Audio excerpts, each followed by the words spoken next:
Thanks a lot, Jake. Really fun to be here because very early in the morning, I was greeted by Yilin, a student, and you know, I think the thing that was remarkable for me was like, you guys are so early, like the SCM, our PhD students, we get here, kind of like noon, we start doing our work, and then was just like, hi, Dr. Ray, Yilin, the student was like, how are you doing? I'm like, oh man, you're awake. And thanks for Varvara for the invitation. Super happy to be here. Thanks, Jake, for setting everything up, and nice to meet you as well. I would like to talk a little bit today about a junction between artistic and scientific practice. Although I don't usually like to say it this way, because I don't feel like actually science and art are necessarily just different things. So right off the bat, I just wanted to, hopefully prompt you guys to give me some ideas, right? So some of you may be very scientific background, that's a little bit less artist, right? So what do you guys think of art? I tend to get things like, well, art is subjective, it's not that useful, doesn't really matter, it's not logical, doesn't apply to what I do on the daily basis. I don't care, these are all things I hear all the time. What about how artists think of science? So it's kind of the opposite direction, right? It's a different community, right? So it's like, well, it's not really empathetic. It's not emotional. It doesn't actually get at the depth of what's important in our lives. I get that a lot as well. So what I want to say is actually, I don't think personally that actually it's any difference. So sometimes you have to run an experiment because you want to analytically understand how that thing works, right? You really want to get at the depth of that. And in fact, in HCI, that's what you do. You have to run experiments with people. But on the other hand, there are a lot of things, in fact, that you can't get at with science. And scientists, I think, I was a scientist. This was from my Nature Communications paper, so I can actually tell you. Okay. Online people, they cannot see the PowerPoint. Oh, sorry. Did I not share? Oh, it's not sharing the screen. Okay, sorry about that. Oh, session. I think now should be fine. Yeah.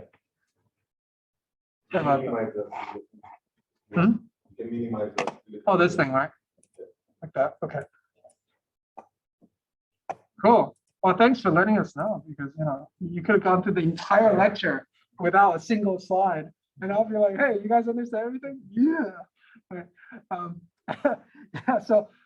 So I just think it's kind of the right tool to do what you want to do. Sometimes you do need science to answer particular questions, but a lot of times the art actually allows you to understand people from an environmental perspective. It gives you the context to be able to naturalistically study people. And a lot of times it's also psychologically and emotionally as well. So anyways, I will try to make that case in this work that I'm presenting today. So feel free to come back to me with these concerns later on if you still feel that way. Okay, so what I want to say is actually I just use the right tools to tell stories and understand how people tell stories. Briefly, I just want to tell you about some examples of how I got to this, right? So here's an example I like to use because it's kind of a very personal story. So when I was a little kid, my dad threw me into the water in order to teach me how to swim. I lived literally a swimming pool, and you just push me in. I was like, oh, I struggled. I mean, actually, even to this day, I have this thing. I still don't know how to swim, by the way. In Belize, I was in a volunteer program in Belize. And we went to this cave tubing expedition. I had no idea you need to swim, right? It was like there's a hole where you have to actually enter, and it was about from here to here. I didn't know how to swim, so I just took a deep breath and just went. So anyway, so there's two ways to interpret this kind of story, right? So for instance, I can now as a speaker about this story, I can say, well, you know, you have to take risks. You know, this is how I became the great business person that I am now. But you know, I have to take risks in order to create a business. So my dad threw me into the water. That was like preparation for what I'm doing now. Okay, so that's one interpretation.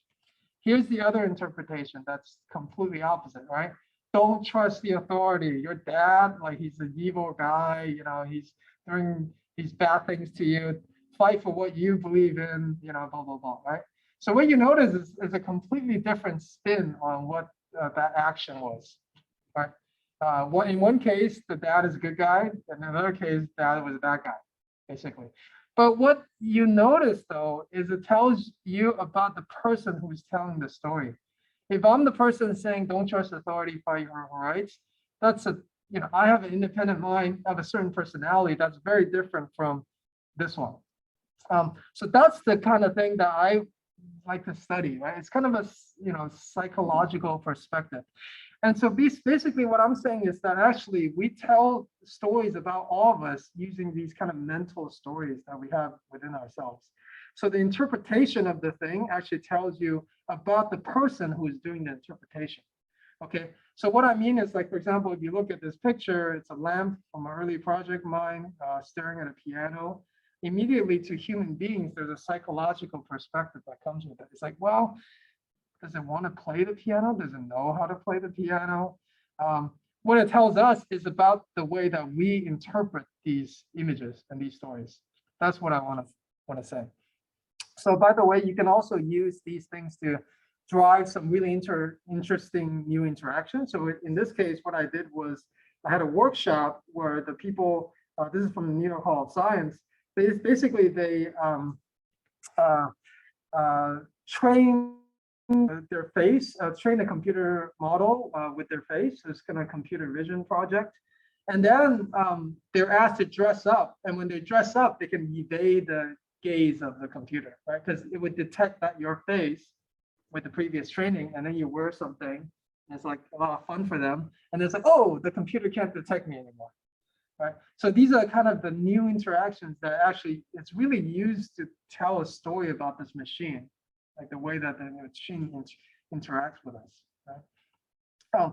So I will tell you briefly about some stories, projects that I have. This is not exhaustive, but yeah, we'll step one by one. Any questions before I keep going to the meat of things? Okay, cool. Actually, I'm gonna look at the chat. Okay, great. So there's two parts to the presentation. The first part, I'm talking mostly about the human robotic interaction type work that I have. But there's two projects that's from earlier days. And then the rest I will spend all on projects from 2021. Okay, so, you know, mostly all published stuff, but there will be some slight unpublished stuff as well. So just to start briefly, where I started with this journey is actually I started by building a lamp. Why did I do that? It's because I realized that when you show people a certain device or a certain interaction, people have a certain feeling about them, right? So this work is published at TEI. It was shown at Creative Tech Week, et cetera, Montreal, et cetera. So the starting point of this work was that we realized that actually machine learning AI was being used really to complement us, not to create its own creative output. So for example, Aaron, which was something that mimics a particular style, and Synth actually makes sound from, you know, existing material. But these approaches are really like how to help our workflow. So what I was really interested in is kind of more the uncanny valley type, right? So on the right here, there's a human talking to the AI basically. And then when they finish typing that, I think I'm too fat, something like that. The AI kind of stops talking and then waits for a while before answering. So, so what happens is that people really get upset because now there's no complicated algorithms. There's nothing really complicated about this. I just said, if there's a question mark on the thing, I'm gonna wait for 5 plus minus random 3 seconds. But as soon as people encounter that, they go like, okay, like Like, is it kind of, is it talking to somebody else? Like, like what's happening, So you can get these machines with these kind of aura of like this kind of mystery, right? And in fact, you can think everything from the machine perspective. For example, if this person is looking at her computer, what does the computer machine think? Or what do you think the computer vision is thinking, the camera is thinking, right? So that was the perspective that I thought of. So we began with this lamp, basically that is like shy. So it looks away when you get closer. When you're far away, it just tracks your face. So it's kind of like curiously tracking your face, and when you get close, it turns away. Do I have time to show the video? So all this video is going to be online. So I think what I'm going to do is just kind of skip to an important part of the video so you can just get a sense. So there's some animation here. I'm going to go directly.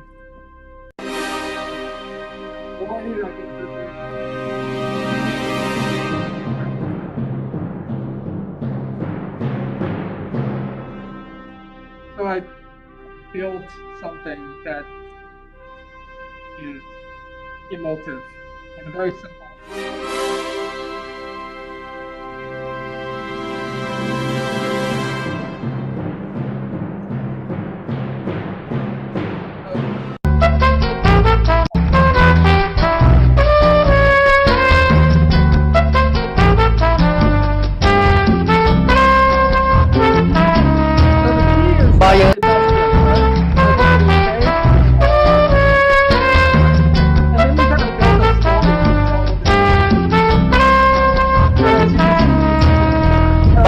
Que entra no samba, só fica parada.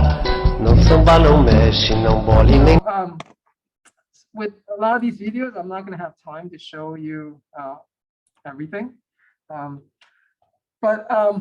So, this is an early start to really think about, okay, emotional machines, how can they play a part of our daily lives, right? Because in the future, also, machines, furniture, they're going to have a social component that fits into what we do.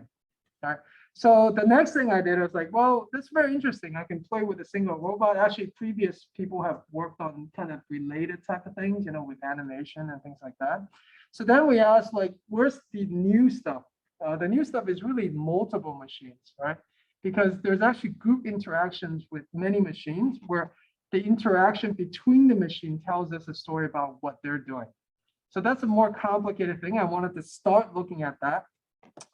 So we built this kind of like complicated kind of many micro machine system, but you can really think of it as just basically a bunch of lamps, basically, right? From previously, but they do things together. So I also don't really have time to show detail, but actually I can show just the beginning of this. I think this is enough time.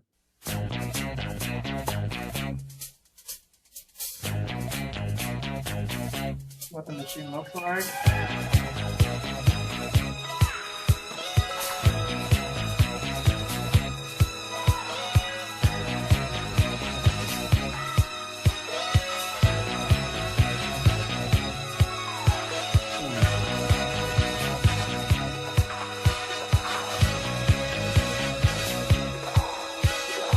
So when it detects my face, they all look at you at the same time.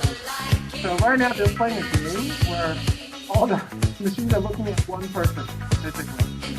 Right? And then people get really creative. They do this thing where, one person's face, another person's face, and all these things kind of start looking at them. Right?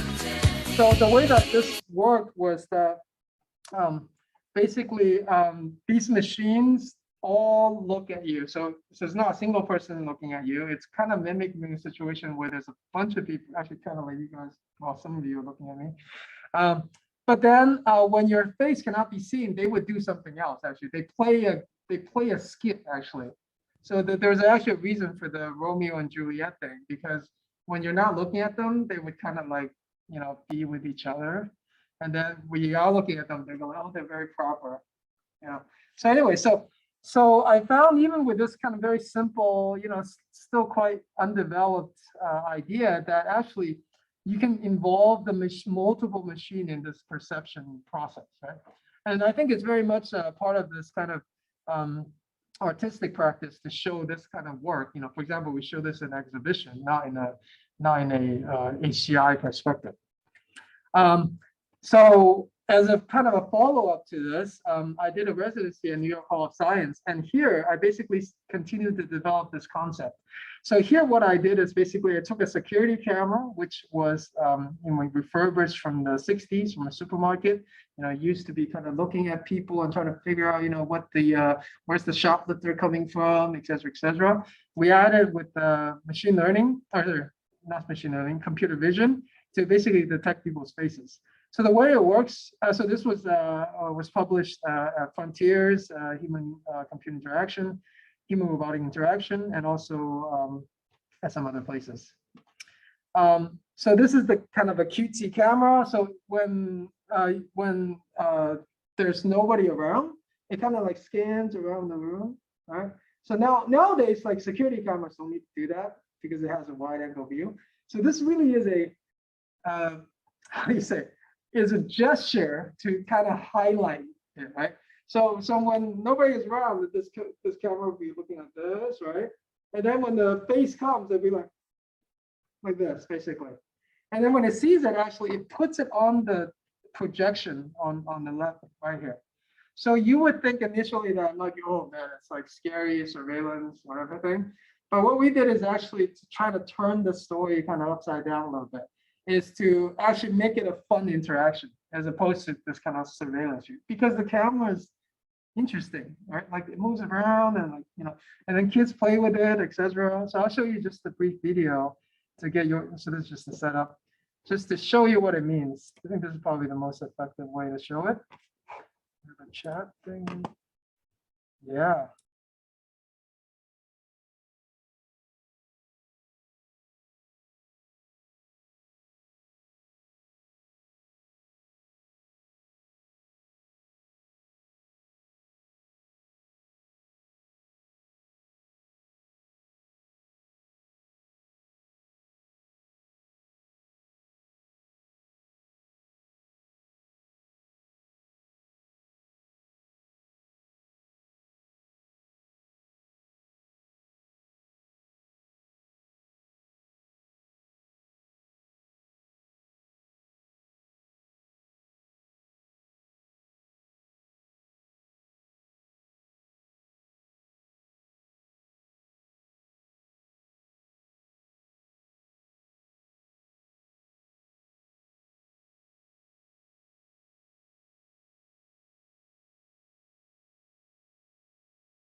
So this is also an interesting project. There isn't too much HCI in it, but if we did do a survey, etc. But I think the interesting thing for me more is the way that kids play with it. Basically, we were able to find something which actually allows them to form a conception of what this machine is, basically. Like, how does AI work? How does computer vision work? And actually, the workshop that I told you about earlier, so, you know, they wear a mustache, they do a clown's costume. It's like, oh, I can't see it. Oh, now I can see, right? So what is actually more complicated than what I suggested. So what they did, for example, is in the workshop that goes with this. So this is why they have this thing still on, because we took them afterwards upstairs to see the exhibit. But in the workshop, actually, so first they train to the computer vision, right? So you just press a button to train my face, my face, my face, my face. And then you step away, and then you step, and it's like Ray, right? It detects you, basically. So that computer vision sees you. Then they can put on some costumes, whatever, and then they go here, and oh, they don't get it. They don't get it. They don't think Ray is here, right? Then what they do is actually they can start taking off stuff until they can still detect Ray. So what they realize is that there's a certain set of things that the machine is looking for. For example, with the mustache, they can detect me, right? The next thing they can do is actually they can now train a different target or add to the previous target to make sure that they understand that this is also gray. So, you see what I'm saying? So they keep iterating on this process and they until they realize and understand how the facial recognition process works. So I think that's actually kind of an important outcome from the workshop as well. Okay, so the next project I want to talk about is a collaboration at SCM because it's related to the previous things I was doing. And actually, it's a very important development of my own artistic practice as well. So I work with Maurice Benyayon. This is his basically project about robot arms playing chess. Right? What I bring into this project is what I just talked about in the 3 previous projects, which is the emotionality of the gestures of these machines. So let me tell you briefly about the project first. So this is this is a big project, so it's launched in a lot of places. It's also published at Artec this year. So I'll just briefly tell you first. So basically, our Maurice's idea is that there's 2 robots playing chess. And the chess pieces actually represent not just a game, but actually this kind of societal, power structure. So for example, you can change the rules of the game, and then you can actually see in the way that the robot plays a different outcome in the story. So what I bring to it is the emotionality of these gestures, of these arms. So for example, they would look into the audience, right? So that's kind of like signaling like, oh, what's going on? They would kind of do this thing where they're kind of curious, right? It's like, oh, what move are you making? If you make a really good move, you can also go like this, right? So these are very like human-like gestures. If the other side makes a really kind of questionable move, the robot will also go like this and go, so things like that. So this is the kind of stuff we did. But in addition to do that, we wanted to actually understand how people interpret these gestures, right? So that's kind of the HCI component. We want to see how people actually interpret and also feel about robot-robot interaction, which is quite new in this area. So for example, these are the kind of things that you see. So the one on the upper left here is hesitation. So it's kind of, oh, I'm not sure which move I'm going to move. All right. So if I give this as a video to people, what do people feel about this, right? And then the next one down the bottom is kind of like breathing. Yeah, the robot just constantly breathing all the time. Let me show you another couple of them. So this one is like, what are you doing? Like kind of curious about your move, etc. And then the one on the bottom is like alert, basically. Looks like something is happening in the audience. Okay, so for the scientists in the crowd, so now we can start looking at just the single robot gesture interpretations, okay? So what you're gonna see on the bottom are all the different gestures that we use in this project, right? So standing, deliberation is like hesitation, basically. And then et cetera, et cetera, et cetera. So then we also basically gave people just videos of this, right? So it's basically a survey, Amazon Turk style, when they're asked to rate, the friendliness, expressiveness, etc. Now this should make a lot of sense to most of you, like 7 being high, 1 being low. So for example, when it's standing, it's actually rating aggressiveness very high, right? Makes sense because most of the time the robot's doing this, and when it goes like this, you feel aggressive, right? So head turn is this one, right? This is the head turn, and it's rated high for curiosity, as you would expect, right? So some of this is expected, but we also designed a gesture set to try to kind of cover a reasonable range of these different emotions, right? Some of these are also hard to pick up, like expressiveness is not super well defined, so that's kind of a important way for us to study that, to actually say, oh, okay, so this gesture does this gesture, well, I'm not sure, right? Okay, so this is kind of validating the single robot gestures, but the more important thing, I think, is to understand how the robot-robot interaction now works, right? So in the second experiment, what we did is we show people a video that's a long-term, more of a long-term play. So you're just watching the 2 robots playing. So we designed it so that the right robot, the robot here on the right, is much more aggressive, both in the gestures that they're making. So how do we know it's aggressive? Because we look at aggressiveness and we figure out which gestures are being used. Right? And so it's more aggressive in that way, but also the moves that it's making is also more aggressive. Okay, so if you know how to play chess, then you kind of can see that as well. So then we asked people to rate now the robot behaviors, right? So for example, how is the left robot behaving towards the right, and how is the right robot behaving towards the left? And so this should also make sense, right? So for example, right behaving towards the left, people rate it as aggressive, right? More aggressive than the left behaving to the right, for example, right? The left to the right is like more casual, right, etc. Slightly more defensive, right, etc. Right. So also people say some really interesting things, right? Like the right robot is playing assertively and quickly, etc., which indicates that they are picking up on the conceit that we're building with this video. The overly confident left robot meets the silent killer right robot. This is someone who has seen the chess moves and understands what the moves actually are doing. Right. So it actually tells us a lot about the person who's participating in this experiment as well. And then some people just like to tell stories, right? They're like, so we just ask them what's going on, and they're like, well, there's two level robots who are engaging each other in all ways competitively and playfully. They like to have a fun with each other without hurting each other's feelings. Anyways, as I was saying, humans are story generating, entities. Okay, so that's interesting.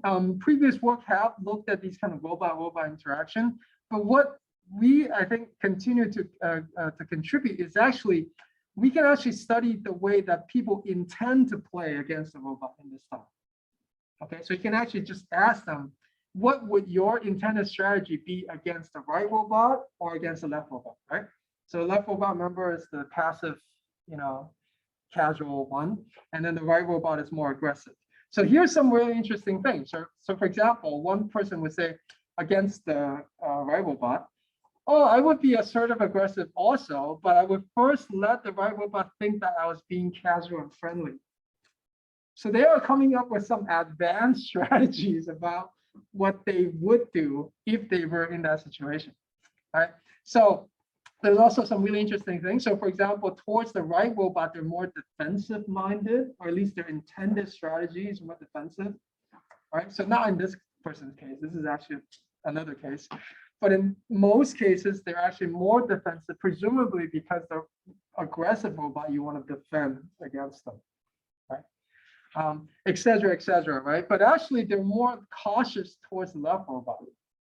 This is something, but anyway, so I think this is still a start, but it gets us an idea about what people would do in this situation as well. So the left robot seems to be watching the moves made by the right robot and responding accordingly. So the left robot doesn't necessarily mean is losing. It just means that they interpret them differently, that they seem to have this like passive thing, and maybe they're plotting something, this is the kind of stuff they would say. Anyways, there's also the existential crowd, people in the crowd, two robots playing chess, but they aren't really getting anywhere. And because in the video, it's only about 10 minutes, they don't actually finish the game either, right? So it's actually kind of amazing that they already have these ideas about how the game is progressing, even with this limited amount of information. I don't have time to go over this part of it, but so a separate kind of result from this is actually that people can actually interpret the robot as a head or as a hand. So what I mean by that is like, so for example, if you look at just this guy on the left, on the top here, if you prime them a story of like the robot nodding to visitors, right? Well, nodding implies that this hand part is a head, basically. So it makes them interpret that. But you can also interpret this robot really as a hand, because when it's picking up those pieces and putting them in different places, it's really serving as a hand. So for example, if you say it's like catching a fish, then people think that it's more of a hand-like gestures. So that's actually interesting as well, is that people interpret these robots, different form of them based on what they're doing as well. Okay, so any questions about the kind of human robotic interaction stuff that I've been talking? Yeah. Did I notice correctly that you had a camera mounted on top of its robot head, which was like a head camera or something? You're asking about this here, right? No. I mean, like right above the robot hand, there seems to be like a camera here. Or is that so? Oh, yeah. So the camera in this case actually doesn't do anything. Yeah, that's a good point. Yeah, we did. So it comes with the robot, and potentially you can use it, for example, to, like you were saying, looking at the depth and etc. Yeah. So in this case, because it came with the camera, we just made sure both of them have exactly the same setup. Right. Yeah, great question. Yeah, they don't actually do anything in this case. Yeah. But in the video, they get both views. They get this view and this view. The idea is that you can now see the pieces. Right? Yeah. But in our analysis, we found that some people don't use that information. In fact, I would say probably a majority of people don't care about the chess moves. Like, I'm sure there are chess players in the crowd, but most of them, they just look at the gesture. Actually, that's another thing I didn't really spell out here, but that's also something that's important for us. It's like when you're looking at the artwork, probably the gesture is the thing that actually makes the huge difference to your perception. Yeah. Great question. Feel free to interrupt me with any other questions. Any other questions? Okay, good. Okay, so then I want to move on to a little bit more the recent artistic practice, and then I'll bring it back together to some of this human-computer interaction work. So I had an exhibition with a couple of SCM professors at Osage Gallery. I actually had 3 different works in that piece. I don't have time to talk about like details, so I will give you one of those works.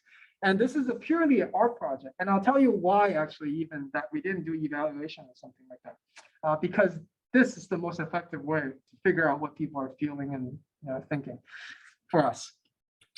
So this is called Catch and Release. So this is, again, showing RC Electronica on the cloud, in floating projects, etc. So here's what we did. It's very simple, actually. So I basically secretly, or maybe not so secretly anymore, as a dancer. I do mostly like pair dance, salsa and swing, things like that. So when I was in Tokyo and also in New York, I actually choreographed a bunch of works for different types of dances. I actually teach at the Hong Kong Art Center. You guys are interested to join my dance fusion class on Sundays. Okay, so what you're seeing here is basically a machine interpretation, really, a computer vision interpretation of a dance. Okay, so you're going to see a lot of rhythms, right? You're going to pick up. So actually, you can't really see it there, but it actually says person here, and it gives you a number. So as you can imagine, it's basically giving you a percentage probability that there's a person there, basically. All right. So in the human view and the machine view are very different entities, right? And this is why it's not easy to just kind of study using HCI. Like, what do you study? Well, it's a phenomenological thing, right? So the human view is you see the dancers, you see the performance, you see emotion, you see people, going back and forth. You can kind of, right, like feel what they're doing, right? Even in this kind of spatial arrangement. But the machine view, what we really wanted to tell audiences in this case is that it doesn't have any of that, right? It has identification, it has some probability, it has this temporal rhythm of how things are going. And as I will tell you, it also makes a lot of mistakes actually as well. So let me see if I can give you an example. So the actual work isn't like this, but this is kind of a way for me to, this is all small work, but let me go to just one work at a time so you can see. So what you're going to see is basically on each one of the 4 corners, it's going to be a different dance forms. So you might be able to detect kind of the rhythmic differences based on the music, whatever, but let's see. This is like West Coast swing. Or actually, this is Bollywood.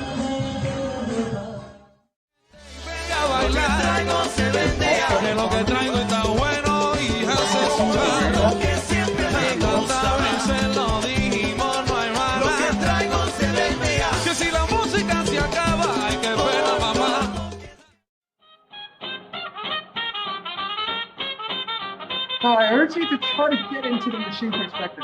Like, as a machine, if this is all I see, what am I feeling? What am I seeing?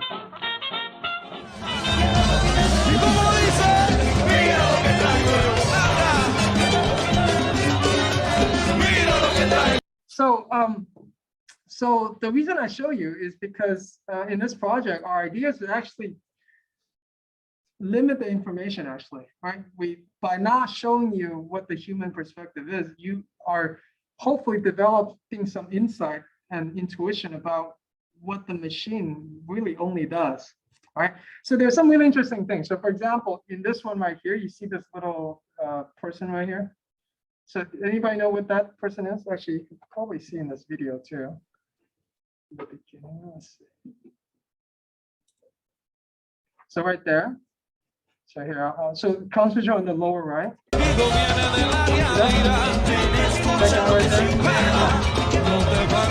What do you guys think that guy is?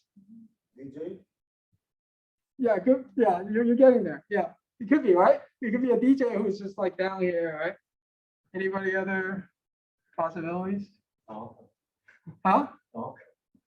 Oh, sorry. Is that animal like dog? Oh, that's a good point too. Like if you have a animal, maybe it's picking up on, it looks sort of human-like, right? Yeah. Huh? A screen? That's also a great point. You can have a screen where there's a person dancing in the screen, so therefore it looks. So I'll give you here's the yeah. Yeah, these are all great possibilities. Huh? A child, yeah, exactly, because they're down on the stage, right? So tired already. huh? Someone tired sitting or like that. Right. But how come I'm not seeing it in other places too, right? Yeah, but these are all great guesses. So first of all, you really want to watch this, right? I mean, that's hopefully, right? So let me show you the very end. So in the work also, we show it to you. There you go.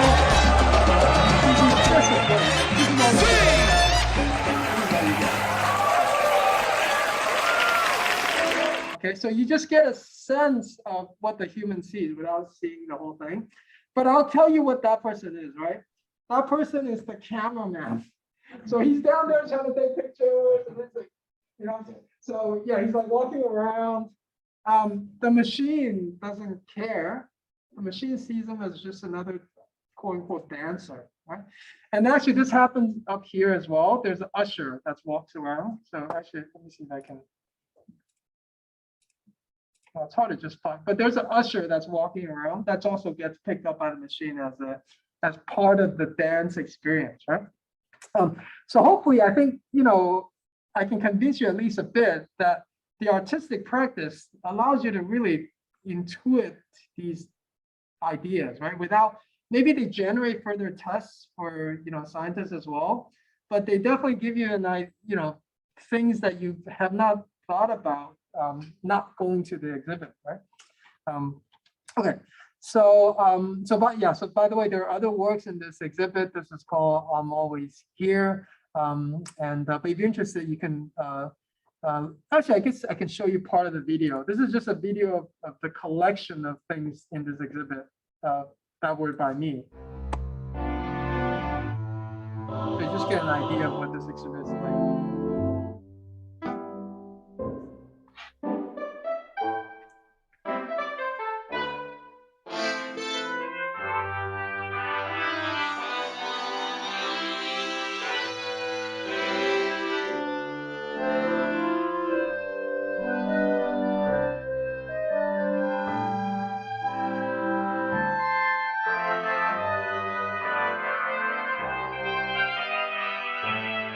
Saw this, so I need to show you that. This also uses machine learning, but I don't have really time to talk about this so much. Okay, so I realize I'm a little bit going to be short on time, so let me go a little bit quickly. The next project I want to talk about is actually a work in VR. So it's called Sound Off. Here's the general idea that we really need to talk about. So this is presented, Arts IT is another publication. Anyway, so there's So first of all, artistically, this is what we want to say. We realize that basically in a dream, you don't listen to sound the same way. Okay, so here's the thing that I want to say. Like, so imagine you guys listen to a Beethoven symphony, right? It's 60 minutes long. You go to the show, and it's like, da, da, da, da, da, right? You listen to it, right? Now, in a dream, have you ever listened to the entire Beethoven symphony or any other song? No, right? It's all fragmented. It's like bits and pieces, right? Some of you probably don't dream in sounds, actually, from what I've spoken to people about. Some of you do dream in sound, some of you don't. So what we want to ask is like, what does sound feel like in a dream? So we created a VR environment. And so what we did is actually we cut up a piece of work, both sound and music, into little sections. So like they're like 10 seconds long, right? And then we put them in space, basically. So why do we do that? It's because we can now use machine learning. There's an algorithm called TSNE. See if I have it here. Yeah, well, audio version of that, TSNE. So it kind of groups these, in 2D, it groups these sounds in different places based on their similarity in feature. So for example, if you imagine the work has like, if it's a piano concerto, there's a parts with the piano. So they're kind of like very similar. And then maybe the notes are very similar. They would get grouped together. So in space, you can kind of travel along the similarity dimension.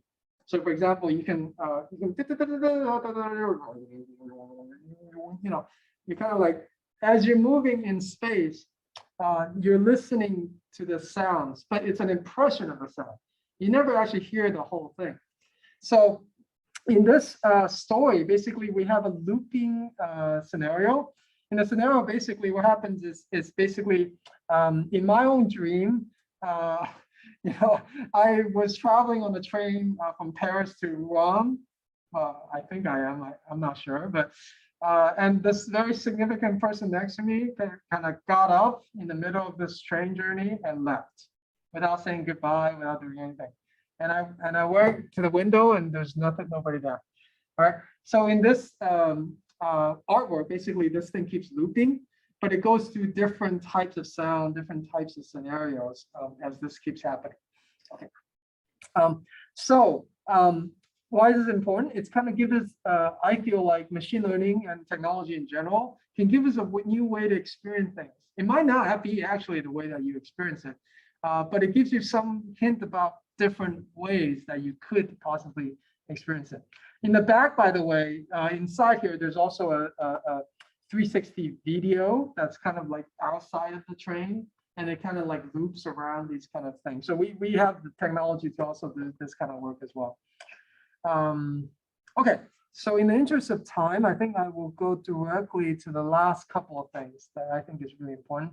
So by the way, we did some audience evaluation. I think the most interesting thing actually is more the qualitative thing, which is it's like searching for a channel on the radio. We had no idea when we went into this, right, that this is the way people feel. But if you think about it, looking around and finding the sound, it's kind of like that tuning in the radio. It's like, right? So you're really converting that kind of audio temporal only experience into a physical spatial experience. So that's actually really interesting that people told us about this work that we didn't imagine. Okay, so I'll just give you a brief view of what it feels like. Don't really have time to do the details here. So as she kind of looks around in different places in the space, she can activate like different spheres, basically, that has different sounds in it.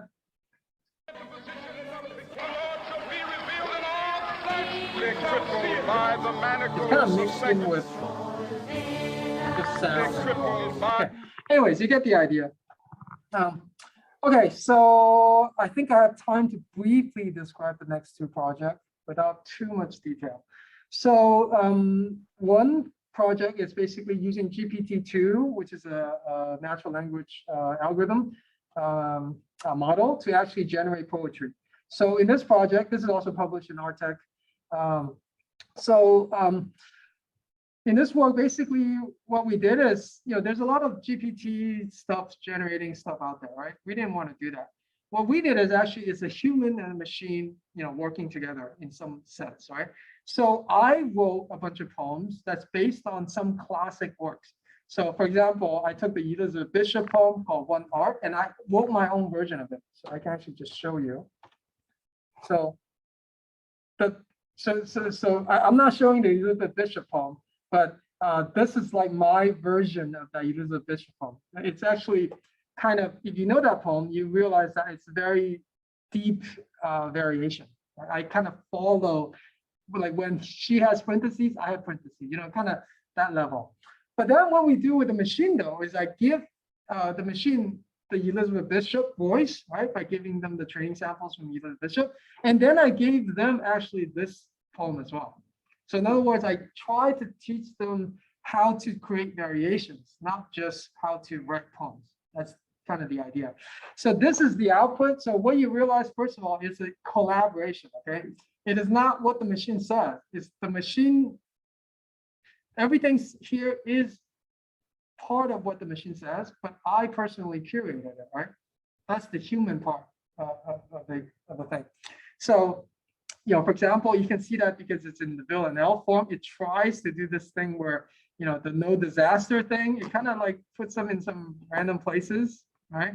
And actually, this is really like weird, right? But what I did though is actually I followed the Villanelle form. You see that?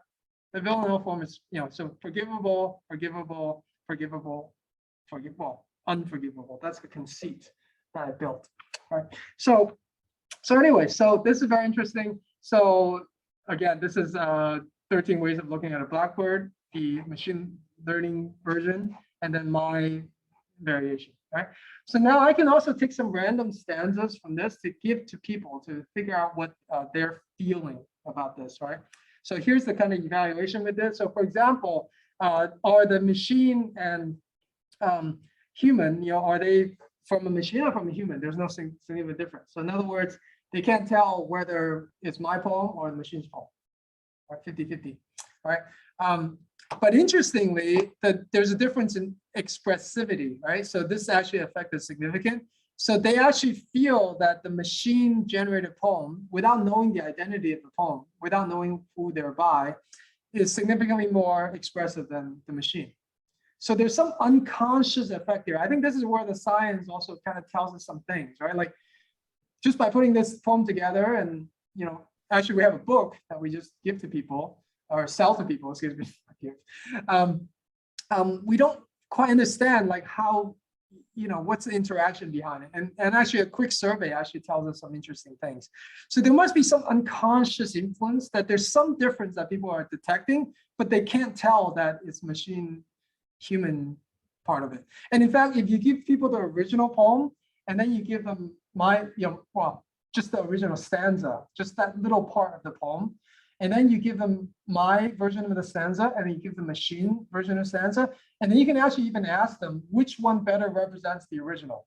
For example, you give the Bishop, for example, so this is the Margaret Atwood. For example, I can give him just this section right here, and I can give them just this section. So the equivalent line, and then I give them the original line from Margaret Atwood, and they actually can't tell which one's better at picking up the original even. In fact, the machine is a little bit better than me, but not statistically significantly so.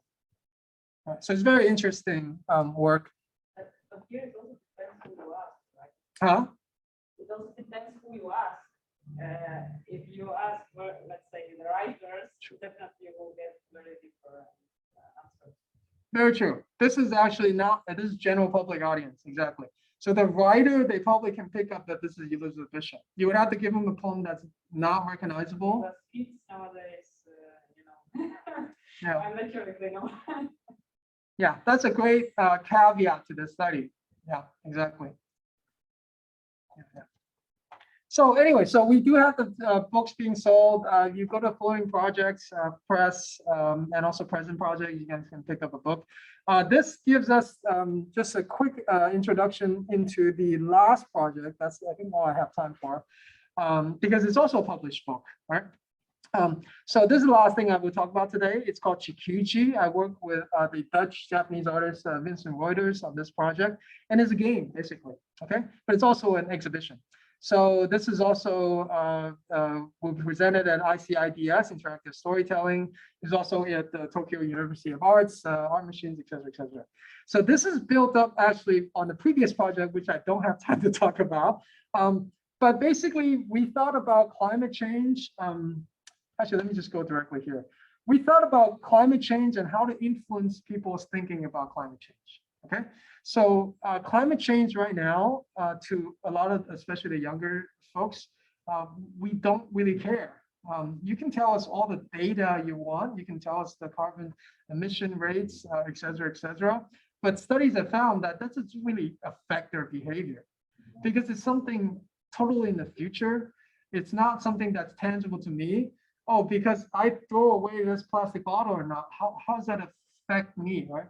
Now, a lot of us, it does, right? We have a practice where we can, we have a habit also set up because we understand what the future will bring to us, right? But a lot of people don't, right? Including climate change deniers, et cetera, et cetera. So what I wanted to think about is from the kind of psychological level, because my PhD is in neuroscience. So there's a physical level. There's, when you talk about climate change, you can talk about resource limitations, consumption, et cetera, emissions, et cetera, data, basically. Just for you guys, I don't care about any of this. We talked about the human level because we think actually it's not this stuff that's the cause. The deeper cause is the human cause. For example, you want immediate gratification. You don't care about the future. You have a narrow view of what things are, right? You think ignorance is okay. Oh, I don't need to know about climate change, right? You believe that individual action doesn't matter. Oh, it doesn't matter what I do because there's like millions of people. So, right, but that's a very typical climate change kind of thing, right? And also very interestingly, desensitization of negativity. You see all this negative stuff on the news. Oh, this is happening anyways. What can I do, right? Like this desensitization is actually very important. And actually, this is not as emphasized in the literature as much. Lack of concern for others in some ways, right, as well. Selfishness, right? So we wanted to make stuff that specifically addresses human level. So in this previous project, getting back to this, we actually created manga that does not like talk about climate change, but talks about like tries to influence on these level, basically. Like, for example, the goal of the story is something about myopic vision leading to negative outcome, and then et cetera, et cetera. Okay, so that's just the background for this. So what we actually did for this is actually we created an exhibit, which is a game. So what this game actually is, I think probably easier for me to just to show it online. So what this game is a Tamagotchi game. And the specific issue that we're looking at is Amazonian deforestation. So we knew that, for example, the amount of forestry in the Amazon is actually decreasing every 2 seconds by 1 kilometer square. It's pretty crazy right now. So we wanted to say, well, can you actually, instead of just telling a story, set up a scenario where the people have to do something in order to kind of like narrate the concept of taking care of these crises, right? So the Tamagotchi makes a lot of sense, first of all, because this was originally intended in Japan. So you take care of things, right? So what we did is we created a character where you kind of have to take care of, but it's not exactly a tree, but it kind of could be, you think about what it could be, right? So what you do is you play this game. So let me just go over what this game is like. So for example, there's like this kind of trash kind of thing here. So then you can actually click that, and then it kind of flushes away. All right. So what you can see initially that is this character is kind of like huffing and puffing, right? So in order to make its life better, you can do a few things. So for example, you can give it food, right? So what is the food? Actually, the food is either sun or water. So you can already see it. It's kind of like, it's kind of subtly telling you it's a climate change issue without like actively telling you that. It's still huffing and puffing. For example, you can play games with it. This game is also interesting. Oh, wait, hold on. I gotta take care of this crab first. Clean up the crab. If you don't clean the crab, it's gonna be like very upset. Okay, you can play a game, and then the game is like rain or sun. So again, it's not explicitly climate change, but it's like, oh, it's 50-50. Is it gonna rain or is it gonna, you know? So where should I go? You think it's gonna, do I need sunglasses tomorrow or should I need umbrella tomorrow? Huh? Sunglasses? Okay, here we go. Oh, nice. Nice. So because it was sunny, so sunglasses correct. So let's go with sunglasses again. Oh, what should I pick next? So by the way, you guys are doing really well. Usually it doesn't, because it's just 50-50. All right. So let's go umbrella, let's say. Oh, all right. It was sunny, but yeah. All right. So let me clean up the shit before anything. So as you can see, when I keep playing with, if I keep playing with it, I will actually change its mood. Oh man, this crap is happening. So in the stats menu, you can actually see the mood is quite low because it hasn't done a lot. I haven't taken care of it for a long time. And then you can see how old it is. You can see actually there's kind of a sort of a live view of this kind of decreasing as well. And actually, if you do cancel, it actually starts talking things. And this text is actually machine learning generated from Twitter feeds about Amazon forests as well. All right. And it's also kind of subtle. It's not supposed to tell you exactly what you think. So the reason we created this, though, is because we feel actually that you don't need to tell people the specifics, basically. You actually want to have them take actions which lead to, an idea of what they're doing. So the Tamagotchi was actually a great thing for us to actually be able to tell that. So I think I'm actually out of time. So I just want to thank people who are involved in this work. So folks in my lab, a couple of students are here. You can also ask them questions as well. For example, the Chikuchi and related work is also done by Lillian, who's back there. And then Lena is a new student who's working on the robotics side a little bit more. So, and this is our webpage. Feel free to, kind of hit me up and send me email, etc. So thank you very much for the attention.